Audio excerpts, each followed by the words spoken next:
not on my bingo card for 2021. Josh, maybe you, a little bit more cynical, saw this coming. Mark Zuckerberg here, he shared this 5-minute video updating Meta's misinformation and censorship policies, essentially getting rid of them in a lot of ways, following the lead of Elon Musk and free speech on X. But there's 6 major points, okay? So bear with me, everyone. 6 points. First point.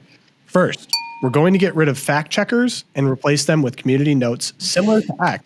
Sounds familiar. After Trump got elected in 2016, the legacy media wrote nonstop about how misinformation was a threat to democracy. We tried in good faith to address those concerns without becoming arbiters of truth. But the fact checkers have been too politically biased and have destroyed more trust than they've created. Ding, ding, ding, ding, ding, ding, ding, ding. Yep, true. Accurate. Facts, as the kids say.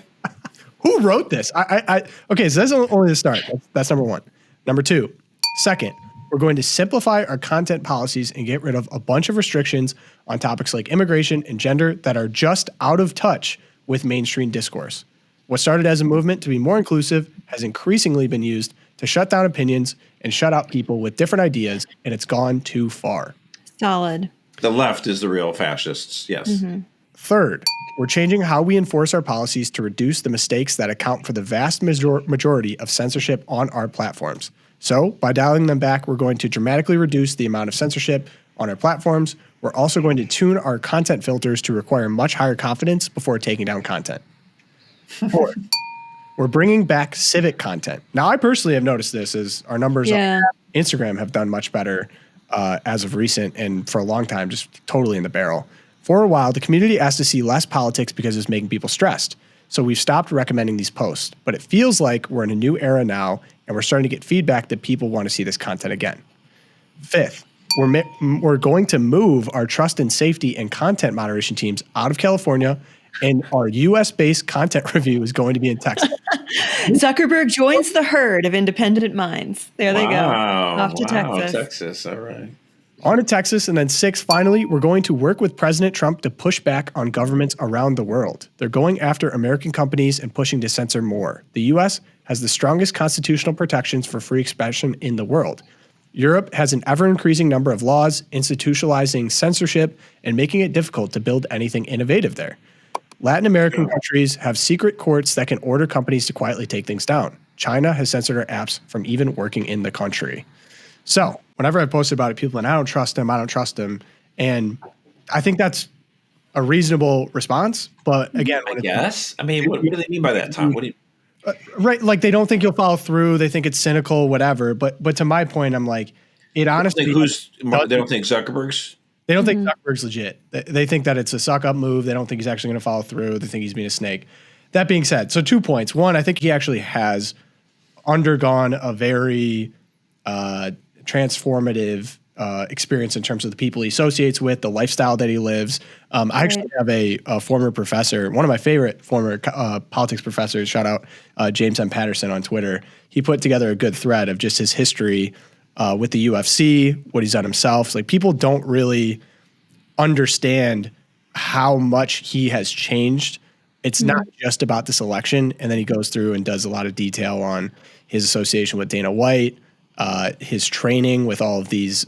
He went on touch grass, I guess, as the kids really, truly, yeah. And defending Rogan, putting Dana on the board, I think is the biggest thing. All that being said, do I need someone to be a saint for good things to happen? No. I think all 6 of these policies were so shockingly good. It doesn't matter to me whether or not he's done this out of the goodness of his heart or whether he sees the writing on the wall in terms of pocketbook. Just from a personal experience of Facebook, what has Facebook become absent of relevant cultural commentary? It's like a wasteland of AI, of like a squirrel on the back of Jesus. Like, it's really bizarre. Like, a lot of the AI stuff on Facebook is insane. It's bizarre. It's out of touch. And I think Zuck himself recognizes this, saw the success of X, and said, if I want to survive, if we want to be a relevant platform, we need to embrace, as he said, what was going on was out of touch on topics like immigration and gender that are just out of touch with mainstream discourse. Obviously, if you're going to censor and sanitize everything that is said on stuff that people actually care about debating, no one's going to go to your platform anymore. I mean, look at what happened with Blue Sky. Look at what happened with whatever. Like, everyone's on X saying what they actually think. And whether or not you agree with everyone on X on their stance or whatever, it actually legitimately feels like you can say what you actually think. I know I'm sounding crazy, but we were about this close to having nowhere. You could say what you actually thought, not just what you actually thought, the actual truth. We can't let people forget how close it was to being snuffed out. You couldn't say that there was had not succeeded, we would have had no voice this last election. I mean, that was a pivotal moment in American and world history. And yeah, I think we do forget that too often. And on the flip side of that, it's hard to forget the damage, though, that Zuckerberg and Meta did to the country with trying to, and again, he says like he trusted the FBI. He thought they were a good organization. I rewatched the clips from his Rogan interview in 2022 when Rogan's asking him, well, like what happened? Did they call you? And he's like, yeah, well, I mean, the FBI, they came knocking and the Hunter Biden laptop just had to go away. And he actually admits to all of it. And I look back at those years and, looking at Ben Shapiro just put out his viewership went down in 2021 90%. He had over 1 billion hits coming in a week on his page, and within days of the Hunter Biden laptop story, he went down 90%. It was like it never happened. These people's lives were completely turned upside down. They had to revamp, and in some cases would go off and found new organizations like the Free Press. So it's possible to do the right thing. Most of us act in mixed motives. Zuckerberg's probably has a mix of, more. That's going to be the theme of this whole episode, by the way. Exactly. It's the theme of today, mixed motives. And I do think that he probably has a genuine desire to promote free speech. He gave a phenomenal talk at Georgetown that he actually mentioned in this video that he put out in 2019. So prior to the 2020 debacle, about free speech and about how he wanted more voices and more opinions out there, and he was going to fight for it. What Zuckerberg has been consistent about, though, is he goes with the political climate. I mean, he did it in all of this sort of started in 2016 when Trump won the election. Facebook starts its censorship in this whole disinformation, misinformation, Russia.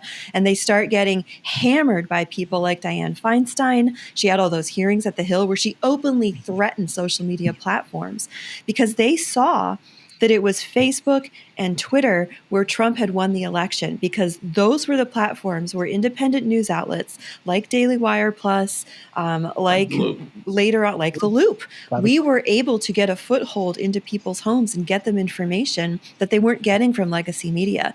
So they start cracking down in 2017, and Facebook, as Zuckerberg has said in testimony, goes along with it, and they try to accommodate that. It hits high speed, warp speed in 2020, though, and then of course 2021 with the Biden administration. And not just because of the election, but because of COVID. That was the health emergency. COVID's 2020 and health. Right. Then you get the election. It was the apex of it all. And so I'm really happy that Zuckerberg's coming around again for whatever reasons. I will take all of these initiatives that he's outlining. These would be good things for Meta. But I would like to see some concrete action. And we need it to last longer than a presidential administration for it to make a real difference. Right, because it can come back. Like, that's why we need Trump for 4 years, and we need Vance for another 4 years after that. We need a good 8-year stretch before they can ever try to pull these shenanigans again, because you're right. It was amazing to have social media for a while because we didn't have to rely on the filter of the corporate media to approve and sanitize all the news for your consumption.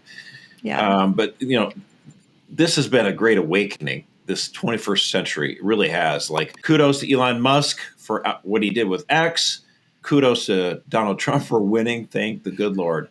And we might actually have free speech